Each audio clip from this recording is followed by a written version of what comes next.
Bienvenue dans ce cours transformé par une homothétie qui est la transformation nouvelle de cette année de troisième, puisqu'on a déjà vu dans la vidéo précédente tout ce qui était symétrie axiale, centrale, rotation. Voilà. Et nous là, on va parler d'homothétie. Alors l'homothétie c'est quoi? C'est deux choses en même temps, c'est agrandir ou réduire, mais en même temps en faisant glisser notre figure. Alors je continue avec mon petit délire sur les Simpsons. D'accord? Puisque je vais vous montrer un exemple. On a besoin d'un centre, qui sera le seul point qui ne bougera pas, et d'un rapport. Alors c'est parti. Donc là je prends la place, pardon, je me pousse un petit peu. Donc on a notre point ici, qui est notre centre, qui sera le point qui ne bougera pas, et j'ai ici Madame Simpson qui est placée. Et je voudrais faire une homothétie. Alors qu'est-ce que je vais faire? Eh bien, je vais tout simplement partir de mon point, ici, je vais voir la longueur qu'il y a jusqu'ici, et je vais la multiplier par le coefficient. Et donc, le bout de cheveux viendra jusqu'ici. Ce coefficient, je l'utilise aussi avec le bout du corsage. Je mesure la longueur qu'il y a d'ici au corsage, et je la multiplie pour savoir jusqu'où le corsage va arriver.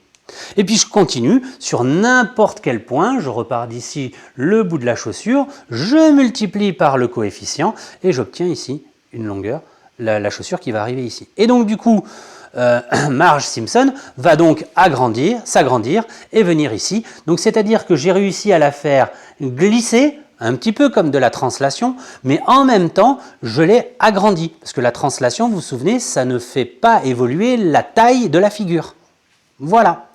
Donc, on va avoir plein de cas de figure parce que vous comprenez bien que ici, ce coefficient, il agrandit. Donc, c'est un coefficient qui a forcément une valeur plus grande que 1. Mais qu'est-ce qui se passe si on a des valeurs plus petites que 1? On va réduire la figure. Et qu'est-ce qu'on a si on a des valeurs négatives? Enfin voilà, il va y avoir tout un petit micmac, il va falloir faire attention. Attention! Les longueurs de la figure sont multipliées par le coefficient.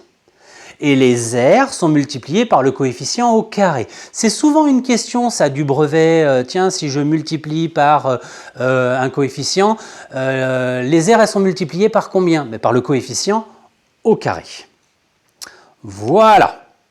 L'homothétie, conserve les angles et l'alignement. Marge, elle était toute droite, elle ne devient pas tordue. Il n'y a pas de problème, les cheveux ne sont pas partis dans l'autre sens, ça conserve l'alignement, ça conserve les angles, il n'y a pas de problème. Alors, voyons des cas un petit peu particuliers, ce que je disais tout à l'heure, attention aux coefficients. Pourquoi? Parce que si k est plus petit que 1, je vais avoir quoi? Si k est plus grand que 1, je vais avoir la figure qui va être agrandie. Ce sera quoi? Ce sera Marge et Maggie, et je vais multiplier Maggie par le coefficient. Du coup, je vais avoir quelque chose qui sera comme soufflé, c'est pour ça que j'ai fait cette flèche dans ce sens-là. On passe de petite Maggie à grosse Maggie, puisque on agrandit la figure. Par contre, si jamais le coefficient est compris entre 0 et 1, on va être dans une figure réduite, c'est-à-dire ici, les longueurs, elles vont être aspirées vers le point, c'est-à-dire qu'on aura une Maggie qui sera plus petite. Plus on se rapproche de 0 et plus vous comprenez bien que les longueurs vont être de plus en plus petites, jusqu'au moment où on aura carrément, et alors là c'est un cas qui est vraiment particulier, où le coefficient devient négatif. Alors vous allez me dire, attendez, on va multiplier des longueurs par des nombres négatifs, ça va être pénible. En fait, non, on ne va pas multiplier par des longueurs négatives. Mais le moins du négatif va nous indiquer que la figure va faire un demi-tour, c'est-à-dire elle va être retournée. Je vais avoir ici Maggie, je multiplie par un coefficient négatif, donc les cheveux de Maggie vont passer ici et vont être ressoufflés de l'autre côté. Un peu comme la technique de la symétrie axiale, mais avec des figures qui sont agrandies, la symétrie centrale, la même technique, sauf que les figures, elles ne sont pas à la même distance. Voilà. Donc on fait attention, c'est un peu complexe sur les constructions. Si jamais on est plus grand que 1, la figure est agrandie. Si on est entre 0 et 1, la figure est rapetissée. Et si jamais on est négatif, la figure va se retourner de l'autre côté du centre. Voilà.